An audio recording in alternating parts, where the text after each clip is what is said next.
نحمدہ و نصلی و نسلم علی رسولہ الکریم، اما بعد فاعوذ باللہ من الشیطان الرجیم، بسم اللہ الرحمن الرحیم۔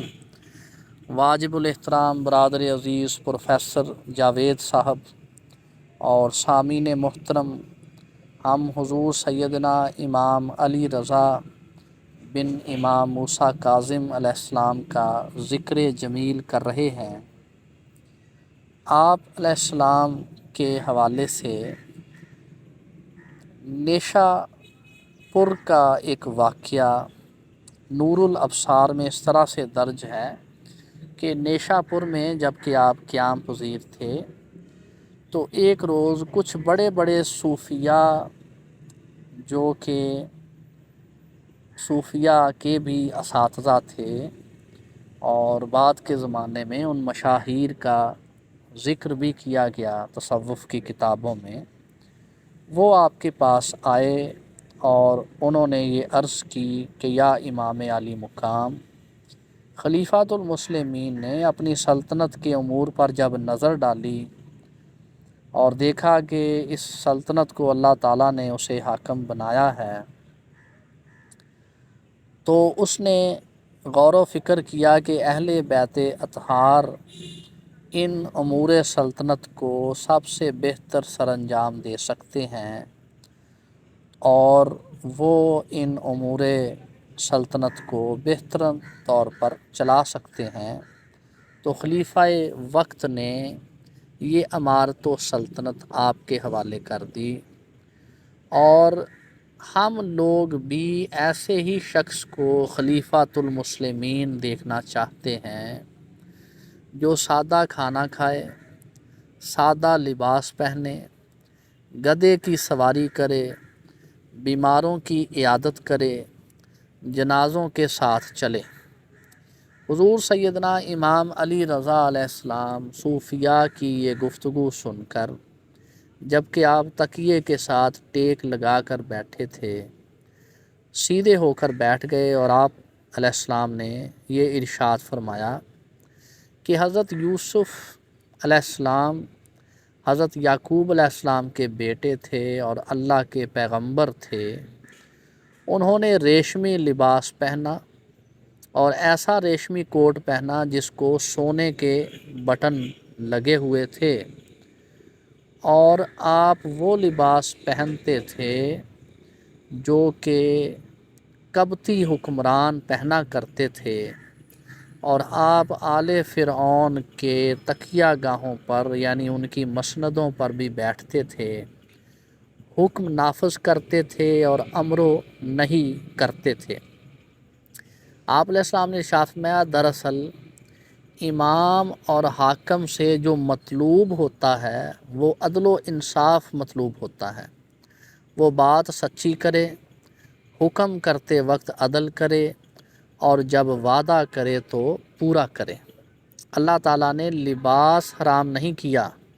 نہ کھانے کی اشیاء حرام کی ہیں۔ پھر آپ علیہ السلام نے اس آیت مبارکہ کی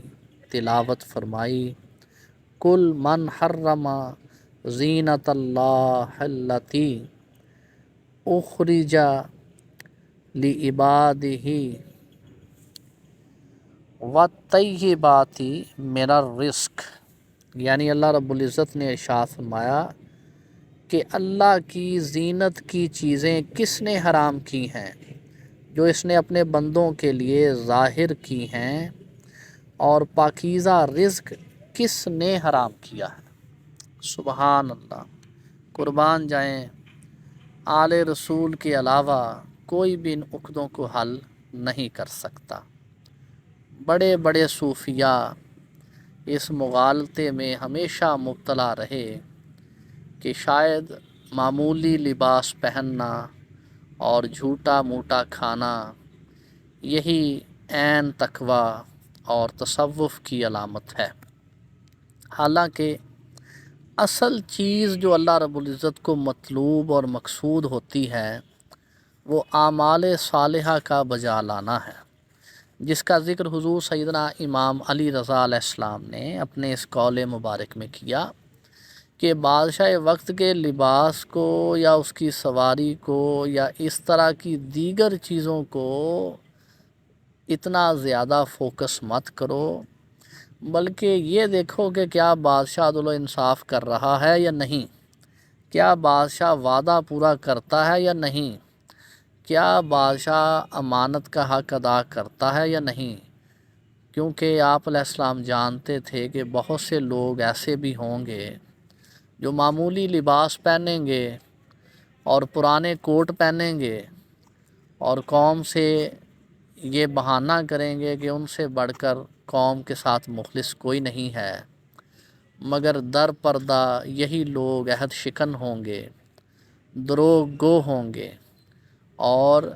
امانت میں خیانت کرنے والے ہوں گے۔ تو صوفیہ کو بھی آپ نے یہی بات سمجھائی کہ انسان کے ظاہر کو نہ دیکھو بلکہ اس کے اعمال کو دیکھو۔ اگر کوئی شخص یا کوئی بادشاہ یا حاکم اچھا لباس پہنتا ہے اور عمدہ سواری رکھتا ہے تو اس بات پر اتنا زیادہ تنقید مت کرو، بلکہ اصل بات یہ دیکھو کہ کیا وہ عدل و انصاف کرتا ہے یا نہیں۔ اگر وہ عدل و انصاف سے کام لیتا ہے تو بہتر ہے، اور اگر کوئی پرانا کوٹ پہن کر سائیکل پر سوار ہو کر تمہارے روبرو آ جائے اور تم یہ سمجھنے لگو کہ امیر المومنین آ گئے، تو یہ پھر اصل فریب نفسی ہوگی، اور یہ اصل فریب ہوگا جو وہ شخص تمہیں معمولی لباس اور معمولی سواری کے ذریعے دے جائے گا۔ ایسے بہت سے کام ہمارے اس دور کے سیاستدانوں نے بھی عوام کو فریب دینے کے لیے کیے۔ ان میں سے ایک نامی گرامی سیاستدان پرانا کوٹ پہن کر حبیب جالب کی نظمیں پڑھ کے عوام کو بے وقوف بنایا کرتا ہے، اور ایک اور ہمارا حکمران تھا جو فوجی جنرل تھا، وہ سائیکل پر بیٹھ کر ایوان صدر ایک دفعہ گیا تو یہ پوری قوم کو خبر دی گئی کہ شاید کوئی پرانے دور کا امیر المومنین آ گیا۔ تو امام علی رضا علیہ السلام نے جو بات سمجھائی ہے وہ بڑی خاص ہے کہ ظاہر کو مت دیکھو، اعمال کو دیکھو۔ اعمال اور کردار یہ بتاتے ہیں کہ انسان کس قدر متقی اور پرہیزگار ہے، اور حاکم وقت سے یہی عدل و انصاف اور سچی بات اور ایفائے عہد مطلوب ہوتا ہے، نہ کہ اس بات کا تقاضا کہ اس کا لباس سادہ ہو، اس کی سواری معمولی ہو۔ مورخین کی ایک جماعت کا یہ کہنا ہے کہ مامون الرشید نے حضور سیدنا امام علی رضا علیہ السلام کو اپنی زندگی میں ہی خلافت سونپی اور ولی عہد مقرر کیا، اور جب اس نے یہ مصمم ارادہ کر لیا تو اس نے اپنے وزیر فضل بن سہل کو اپنے دربار میں طلب کیا اور سہل سے یہ کہا کہ وہ گھر جائے اور اپنے بھائی حسن کو بھی بلا لائے اور مجھے یہ مشورہ دے کہ مجھے کیا کرنا چاہیے اور کیا میں نے درست سوچا، کیونکہ میں یہ مصمم ارادہ کر چکا ہوں کہ میں حضرت امام علی رضا علیہ السلام کو مسلمانوں کا خلیفہ مقرر کرنا چاہتا ہوں اور اپنی زندگی میں ہی ولی عہد مقرر کرنا چاہتا ہوں۔ چنانچہ فضل بن سہل اپنے بھائی حسن کے ساتھ مامون الرشید کے دربار میں پہنچا۔ حسن نے مامون الرشید کو اس امر سے بات رکھنے کی پوری کوشش کی اور اس کو یہ بتایا اور جتایا کہ کس طرح سے جب یہ خلافت اہل بیت کو منتقل ہوگی تو اس کے خاندان کے لیے کس طرح سے ٹھیک نہیں ہوگی دنیاوی اعتبار، اور دیگر اس طرح کے اس نے کافی چیزوں سے مامون الرشید کو ڈرانے کی کوشش کی، لیکن مامون الرشید پختہ عہد اور عزم کر چکا تھا، اس لیے وہ اپنی بات پر قائم رہا اور اس نے کہا میں نے پختہ ارادہ کر لیا ہے اور اللہ تعالیٰ سے یہ وعدہ کیا ہے کہ میں ضرور اہل بیت کو ان کا حق لوٹاؤں گا۔ اس حوالے سے ایک اور روایت بھی ملتی ہے جو شیعہ کتب میں ملتی ہے، وہ یہ ہے کہ مامون الرشید نے جب اس کا مقابلہ اپنے بھائی امین الرشید کے ساتھ ہو رہا تھا اور جو خلافت عباسیہ تھی یہ دو گروہوں میں بٹ چکی تھی اور ایک خانہ جنگی کی سی صورتحال تھی، تو مامون الرشید نے اللہ تعالیٰ سے یہ منت مانگی تھی اور یہ عہد کیا تھا کہ اگر میں فتح یاب ہوا اور کامیاب ہوا تو میں حضور سیدنا امام علی رضا علیہ السلام کو یہ خلافت سونپ دوں گا اور اہل بیت کا یہ حق ان کو لوٹا دوں گا۔ چنانچہ وہ اس حوالے سے بھی ضمیر کے بوجھ تھلے دبا ہوا تھا۔ چنانچہ اس نے اپنے ان دونوں وزیروں اور مشیروں سے یہ کہا کہ میں نے ہر صورت یہ خلافت امام علی رضا علیہ السلام کے حوالے کرنی ہے، تم دونوں ان کے پاس جاؤ اور ان کو اصرار کر کے خلافت قبول کرنے پر آمادہ کرو۔ چنانچہ یہ دونوں شخص فضل بن سہل اور حسن یہ امام علی رضا علیہ السلام کے پاس اس شب پہنچے اور بڑی دیر تک آپ کو قائل کرنے کی کوشش کرتے رہے۔ امام علی رضا علیہ السلام نے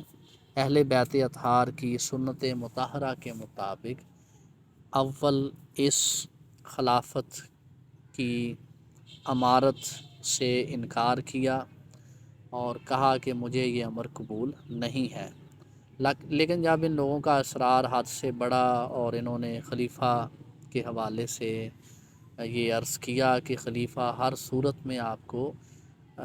مسلمانوں کا خلیفہ بنانا چاہتا ہے،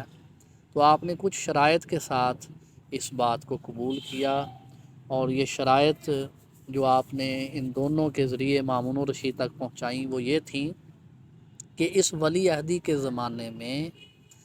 آپ نے یہ فرمایا کہ میں کوئی بھی حکم جاری نہیں کروں گا،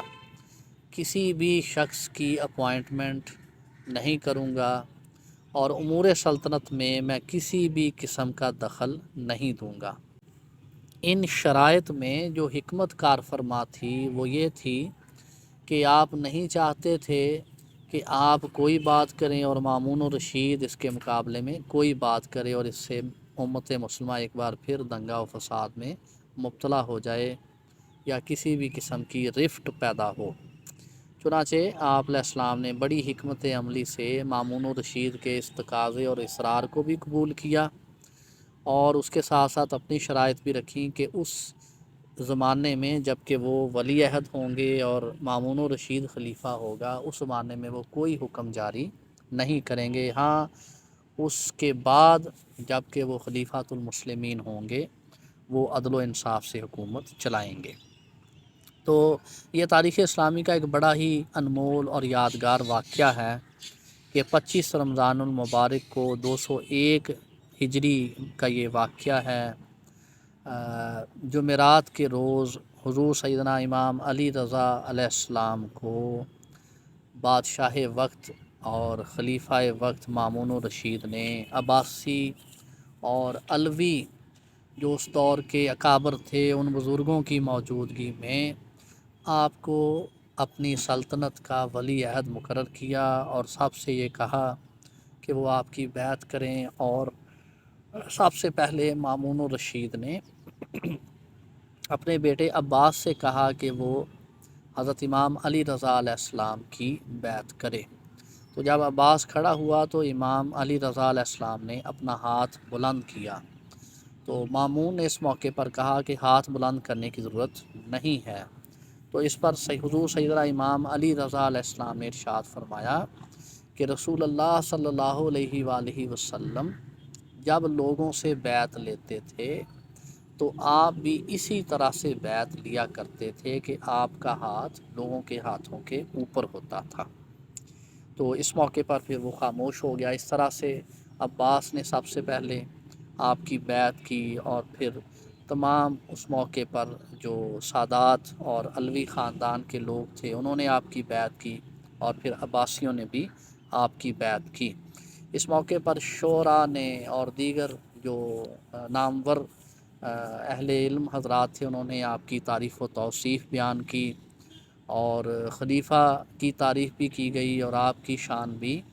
علماء نے بیان کی۔ اس موقع پر جب کہ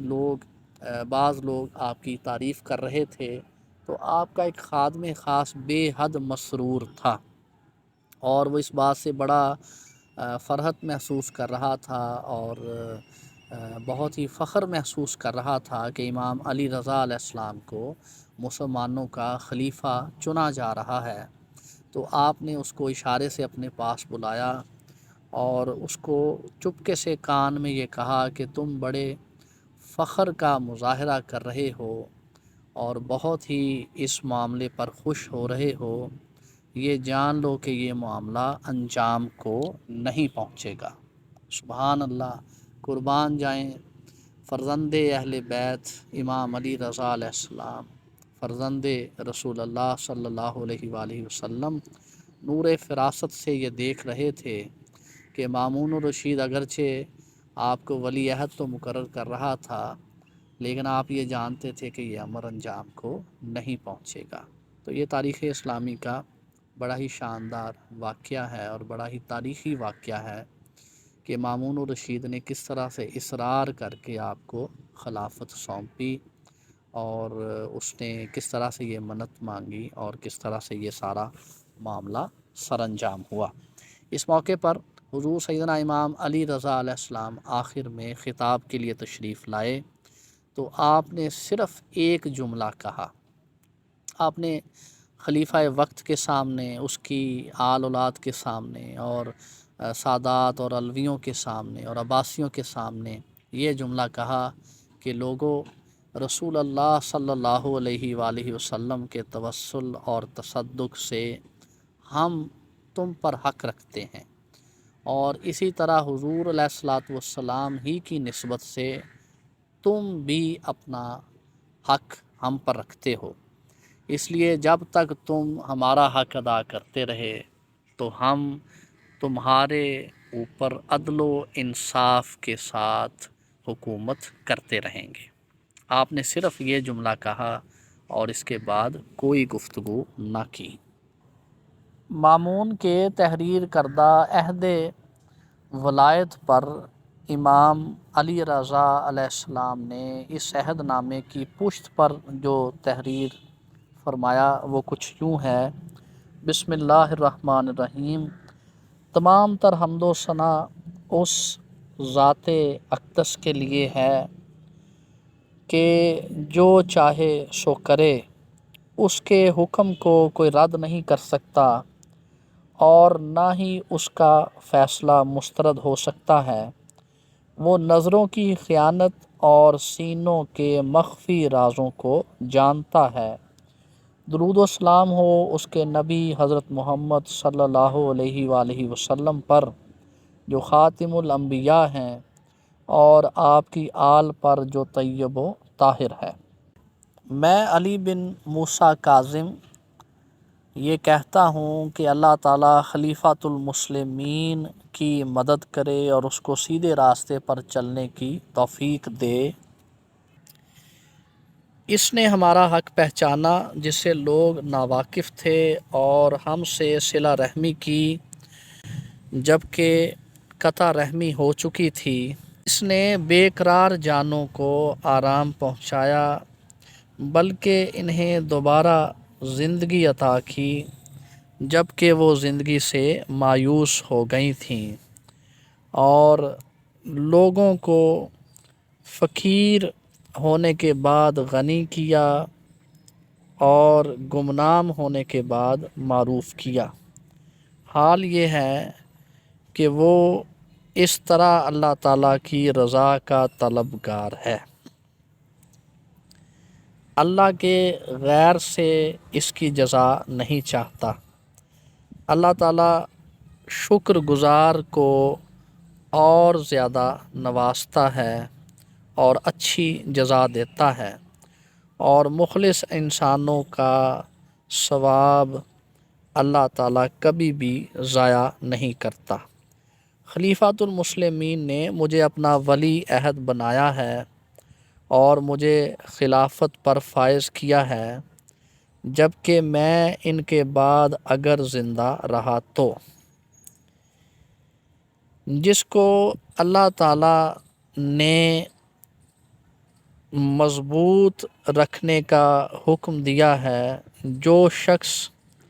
اسے کھولے گا یا اس مضبوط گرہ کو توڑے گا جس کو اللہ تعالیٰ نے مضبوطی کے ساتھ باندھنے کا حکم دیا ہے، تو وہ اللہ تعالیٰ کی محبت سے محروم ہو جائے گا اور حرام کو وہ مباح کر بیٹھے گا، کیونکہ اس وقت وہ امام کی تحقیر کرے گا۔ یعنی آپ کی مراد یہ تھی کہ جو شخص مسلمانوں میں فرقہ واریت یا کسی بھی قسم کے دنگا و فساد کا باعث بنے گا تو وہ اللہ تعالیٰ کی بھی نافرمانی کرے گا اور امام وقت کی بھی تحقیر کرے گا، حرمت اسلام کی توہین کرے گا، جس سے دین کے شرازے کے بکھرنے کا اندیشہ ہوگا اور مسلمان آپس میں منتشر ہو جائیں گے۔ میں نے اللہ تعالیٰ سے یہ عہد صمیم کیا ہے کہ اگر مجھے مسلمانوں کا والی اللہ تعالیٰ بنائے اور میرے گلے میں یہ خلافت کا کلاوہ اللہ تعالیٰ ڈالے تو امور جو دنیا سے متعلق ہیں ان کو سر انجام دوں گا، اور ان میں اللہ تعالیٰ اور اس کے رسول صلی اللہ علیہ وآلہ وسلم کی اطاعت کروں گا، خون ریزی نہیں کروں گا اور نہ ہی زنا کروں گا، اور لوگوں کے مالوں کو کبھی بھی مباح نہیں جانوں گا، مگر جس کو قتل کرنا اللہ تعالیٰ نے حلال قرار دیا ہو، یعنی جو حدود اللہ کو پامال کرے۔ اور اللہ تعالیٰ کی حدود کو پامال کرنے والے پر میں عامل مقرر ہوں گا اور پوری طاقت صرف کر کے صحیح معلومات تلاش کروں گا، اور اس بات کا میں نے مضبوط عہد کر رکھا ہے کہ اللہ تعالیٰ کی حدود کو ہر صورت میں نافذ کروں گا جس کا مجھ سے اللہ تعالیٰ سوال کرے گا، کیونکہ اللہ تعالیٰ فرماتا ہے عہد پورا کرو، عہد کے متعلق سوال ہوگا۔ اگر میں کوئی نیا طریقہ ایجاد کروں، یعنی کسی بدعت کا ارتکاب کروں یا دین بدل ڈالوں، تو معزول ہونے کا مستحق ہوں۔ یہاں رک کر یہ بات بڑی غور و فکر کے ساتھ سمجھنے کی ضرورت ہے کہ آل رسول کا یہ فیصلہ ہے کہ جو شخص دین میں کسی بدعت کا ارتکاب کرے، یعنی بدعت سیئہ کا، یا دین ہی بدل ڈالے، تو وہ مسلمانوں کا خلیفہ بننے کا مستحق نہیں ہے۔ پھر آپ نے ارشاد فرمایا، اور میں صرف معزول ہونے ہی کا مستحق نہیں ہوں گا اگر میں کسی بدعت کا ارتکاب کروں یا ارتداد کا نعوذ باللہ ارتکاب کروں، بلکہ میں لائق سزاوار بھی ہوں، میں سزا کے بھی لائق ہوں، اور میں اپنے آپ کو پیش کروں گا۔ میں اللہ تعالیٰ کے ذریعے اس کے غضب سے اللہ تعالیٰ کی پناہ مانگتا ہوں، اور اس کی طاعت میں اس کی توفیق میں راغب ہوتا ہوں، اور یہ چاہتا ہوں کہ اللہ تعالیٰ میرے اور اس کی نافرمانی کے درمیان میری اور مسلمانوں کی عاقبت کے لیے حائل ہو، اور جامعہ اور جعفر اس کی ضد پر دلالت کرتے رہیں۔ میں نہیں جانتا ہوں کہ اللہ تعالیٰ میرے اور تمہارے ساتھ کیا کرے گا، حکم صرف اللہ تعالیٰ کا ہے، اور وہ بہت بڑا حاکم ہے، لیکن میں نے اس امر میں خلیفۃ المسلمین تمہارا کہا مانا ہے اور اس کی رضا اختیار کی ہے۔ اللہ تعالیٰ مجھے اور تمہیں محفوظ رکھے۔ میں اس کا اللہ تعالیٰ کو اپنے نفس پر گواہ بناتا ہوں، اور اللہ تعالیٰ کی گواہی کافی ہے۔ میں نے اپنے ہاتھ سے خلیفۃ المسلمین اور جملہ حکام اور صالحین مملکت فضل بن سہل بن فضل، قاضی یحییٰ بن قسیم، عبداللہ بن طاہر، ثمامہ بن اشرس، بشر بن معتمم اور حماد بن نعمان کی موجودگی میں یہ تحریر کیا ہے۔ آپ علیہ السلام نے یہ تحریر 201 ہجری رمضان المبارک میں رقم کی۔ اس مکتوب کے اور ولی عہدی کے اس واقعہ کے تقریباً 1 سال بعد خلیفہ مامون الرشید نے 202 ہجری میں اپنی بیٹی ام حبیب کا نکاح حضور سیدنا امام علی رضا علیہ السلام سے کر دیا اور خود عراق چلا گیا۔ ایک دفعہ عید کے دن مامون کی طبیعت خراب ہو گئی اور عید کی نماز کو جانے میں بوجھ محسوس کیا، تو امام ابو الحسن علی رضا علیہ السلام سے عرض کی کہ آپ اٹھیے اور گھوڑے پر سوار ہو کر عیدگاہ میں جا کر لوگوں کو نماز پڑھائیے۔ مامون الرشید نے آپ سے یہ اصرار کیا کہ آج آپ لوگوں کو عید کی نماز پڑھائیں، تو اس پر امام علی رضا علیہ السلام نے انکار کرتے ہوئے کہا کہ آپ مجھے اس امر سے معاف رکھیں اور میں چاہتا ہوں کہ آپ ہی لوگوں کو نماز پڑھائیں۔ تو اس پر مامون نے کہا کہ میری یہ خواہش ہے کہ آپ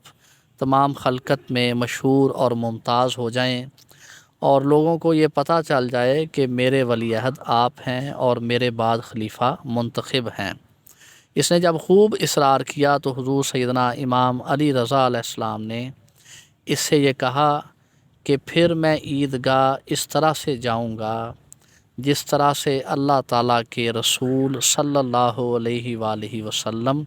تشریف لے جایا کرتے تھے۔ مامون اس بات پر راضی ہوا اور جب امام علی رضا علیہ السلام اپنے گھر سے نکلے تو اس وقت خدام و حشم اور فوج کے سپہ سالار اور وزیر اور مشیر، ان کی ایک بڑی تعداد آپ کے در اقدس پر موجود تھی اور شاہی گھوڑے آپ کے لیے آراستہ اور پیراستہ تھے، لیکن آپ نے اپنے غلاموں اور خادموں سے یہ کہا کہ میں سواری پر سوار ہو کر عیدگاہ نہیں جاؤں گا، بلکہ رسول اللہ صلی اللہ علیہ وآلہ وسلم کی سنت کے عین مطابق اللہ رب العزت کی تسبیح اور تحمید بیان کرتے ہوئے پیدل عیدگاہ کی طرف جاؤں گا۔ چنانچہ آپ علیہ السلام کو جب پیدل چلتا لوگوں نے دیکھا تو بڑے بڑے سپہ سالاروں کو، وزیروں کو، مشیروں کو، فضل بن سہل جیسے لوگوں کو اپنی سواریوں سے اترنا پڑا اور یہ لوگ بھی آپ کے ساتھ ساتھ پیدل چلنا شروع ہو گئے۔ امام علی رضا علیہ السلام اب عیدگاہ کی طرف اس شان سے تشریف لے کر جا رہے تھے کہ آپ جب باواضح بلند تکبیر کہتے تو لوگ بھی آپ کے ساتھ تکبیر کہہ رہے تھے اور لوگوں کا ایک جم غفیر اس موقع پر اکٹھا ہو گیا اور لوگوں نے یہ کہا کہ اس طرح سے محسوس ہوتا تھا کہ جیسے در و دیوار بھی آپ کے ساتھ اللہ رب العزت کی تسبیح اور تحمید بیان کر رہے ہوں۔ بہت سے لوگوں پر یہ منظر دیکھ کر رکت طاری تھی، کیونکہ یہ منظر بغداد کے لوگ اپنی زندگی میں پہلی بار دیکھ رہے تھے کہ جو خلیفۃ المسلمین کے ولی عہد ہیں اور جو آنے والے خلیفہ ہیں وہ کس طرح سے پیدل چل کر اور تکبیر و تحمید بیان کرتے ہوئے عیدگاہ کی طرف جا رہے ہیں۔ جب یہ منظر فضل بن سہل اور اس طرح کے لوگوں نے دیکھا تو یہ فوراً مامون الرشید کے پاس آئے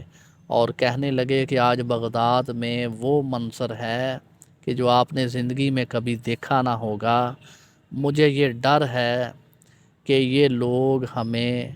کہیں معزول ہی نہ کر دیں اور ہمیں اس بات پر مجبور نہ کر دیں کہ تم امام علی رضا علیہ السلام کے ہوتے ہوئے کس طرح سے مسند خلافت پر بیٹھ سکتے ہو اور کہیں لوگوں کے ہاتھ ہماری گردنوں تک نہ پہنچ جائیں۔ مجھے معزولی، آپ کی معزولی اور خون خرابے کا اندیشہ ہے۔ الغرض اس طرح سے فضل بن سہل نے جب مامون الرشید کو ڈرایا